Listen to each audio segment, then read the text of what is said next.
Pour le plus grand bonheur des auteurs du coup d'État du 15 avril 1974, la France, qui disposait à Niamey du 4e régiment interarmes d'outre-mer, fort de 270 hommes, n'a rien vu venir. Alors, cet extrait, je l'ai choisi parce qu'il apporte une contribution à un débat qui n'est pas clos sur celui de la responsabilité de la France ou non dans le coup d'État de 1974 au Niger, le coup d'État qui a renversé le premier président du Niger, Hamani Diori. Vous savez, à un moment, on a prétendu que ce coup d'État a été organisé par la France parce que Diori refusait de concéder à la France un bon prix de vente de l'uranium. Mais au fur et à mesure, un débat s'est installé sur la responsabilité au nom de la France. Et ce passage-là est une contribution. Un des acteurs clés du coup d'État ici raconte que la France n'a rien vu venir, n'a rien su du coup d'État en réalité. Est-ce que tu peux nous expliquer, 74, c'est quoi le Niger à ce moment-là? Quel est le contexte politique et comment, progressivement, on va aller vers ce coup d'État? Le coup d'État a pris de temps de préparation. La première réunion a eu lieu en 1973, en décembre 1973, et le coup d'État a eu lieu le 15 avril 1974. Donc il y a eu un temps de préparation. Les militaires ont profité de l'opportunité que leur offre la gestion du PPN-RDA avec ses insuffisances, avec ses tensions, avec son arbitraire, pour préparer leur coup d'État. Et dans le livre, vous verrez que le coup d'État s'est passé par étapes. Depuis 1973, il a commencé à être préparé, peut-être même depuis 1972, en tout cas c'est une hypothèse avancée dans le livre.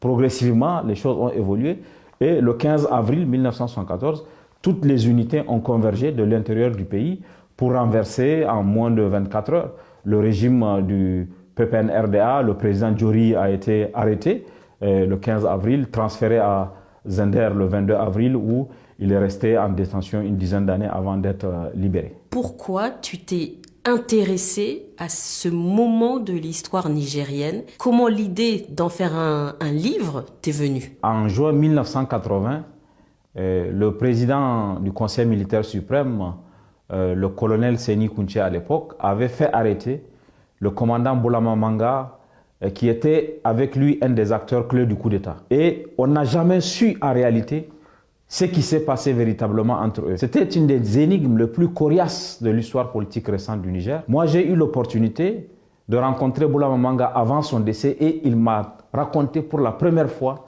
c'était presque une exclusivité, ce qui s'est véritablement passé entre le président Kountché et lui. Et j'ai décidé de verser ce témoignage dans le débat politique nigérien pour que les Nigériens comprennent ce qui s'était passé à l'époque. Et ensuite, le calendrier s'est accéléré avec les coups d'État récents qu'il y a eu au Niger et j'ai estimé que c'était bien de sortir le livre en ce moment pour faire écho à ce qui vient de se passer et aider les Nigériens à comprendre en quoi le coup d'État de 1974 est différent de celui-ci. Parce que, comme j'ai dit dans le livre, le coup d'État de 1974 était un coup d'État inclusif, associant l'ensemble des forces armées. Cet épisode-là, pour toi, en quoi il est crucial pour l'histoire du Niger? Est-ce que c'est à partir de ce moment-là que l'armée va vraiment faire irruption dans la sphère politique et ne plus jamais la quitter? Est-ce qu'on peut dire ça? Absolument, c'est absolument intéressant.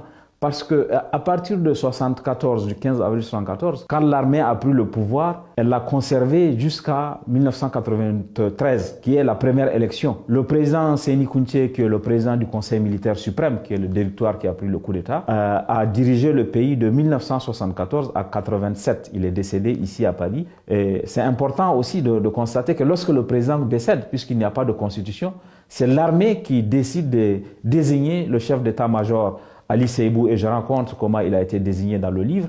C'est l'armée qui décide de le désigner comme président de la République. Il va rester président de la République jusqu'à l'élection de Maman Ousmane en 1993.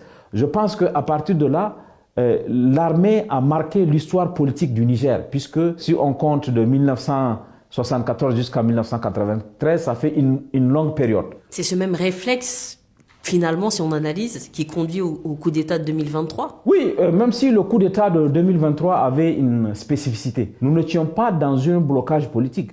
Le président Bazoum a été élu en 2021 et il a pris fonction en avril 2021. Donc il est à mi-mandat et il n'y avait pas de tension. Au contraire, même le climat politique s'est un peu apaisé puisque des opposants qui étaient en prison ont été libérés. Mais sur le plan des promesses qui ont été faites, sur de la lutte contre la délinquance, en tout cas la mauvaise gouvernance économique et sociale, on n'a pas encore les résultats. Même si on peut mettre au crédit des militaires d'avoir créé une commission dédiée à la lutte contre la corruption, pour l'instant, on n'a pas de résultats. Et pour l'instant aussi, sur le plan sécuritaire, les résultats ne sont pas à la hauteur des attentes, ni même des promesses qui ont été faites par les militaires eux-mêmes. Le contexte peut l'expliquer, mais il n'y a pas beaucoup d'éléments de similitude, il n'y a pas beaucoup d'éléments qui permettent de rapprocher le coup d'État avec les 4 précédents coups d'État. Aujourd'hui, il y a une sorte de nostalgie de la période militaire, parce que les gens ont commencé à voir que les civils n'ont rien foutu, presque. Ils se sont enrichis honteusement, alors que, par exemple, quand on prend la période de Séni Kountché, la lutte contre la corruption était l'ADN de son régime. Si vous touchez à l'argent de l'État, vous irez en prison, quelle que soit votre responsabilité. Tu parles de Kountché Mania, limite actuellement d'une nostalgie par rapport à ce régime d'avant.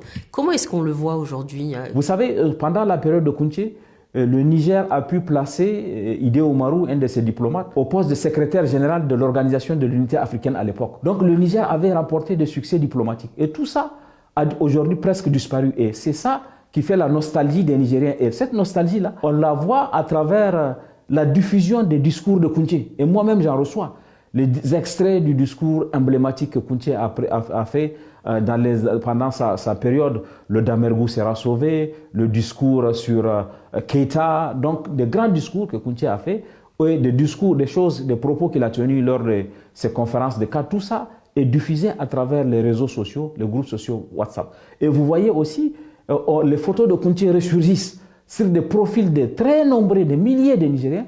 Vous allez voir les profils de Kountché. Et il y a un autre facteur qui est indicateur de cette Kountché Mania, c'est les chansons en langue nationale, en Hausa, en Zarma, qui sont à la gloire de Kountché, qui sont exhumées, qui sont diffusées souvent sur la place publique, souvent dans des radios.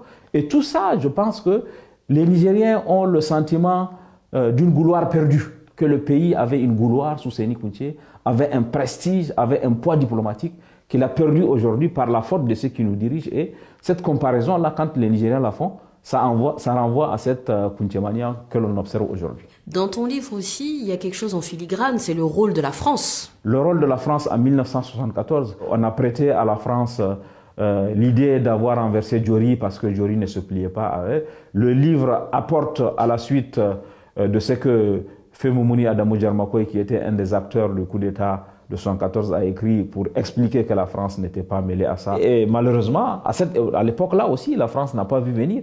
Et dans le livre, j'apporte le témoignage de Boulama Manga qui confirme, qui tranche le débat presque. Parce qu'à un moment, beaucoup de gens disaient que Diori a été renversé par la France. Et je crois que la France elle-même entretenait ce mythe-là, que voilà, elle a vu et peut-être même qu'elle avait sa main. Mais finalement, avec le travail que nous avons fait, d'autres travaux, on remarque que la France n'a pas pu venir le coup d'État. C'est pas qu'est-ce qu'il faut en penser, mais c'est pas qu'au Niger seulement. Au Mali, elle n'a pas vu venir le coup d'État qui a renversé ATT. Au Burkina Faso, elle n'a pas vu venir le coup d'État, la révolution populaire qui a emporté Blaise Compaoré. Je crois que la France ne va pas très bien.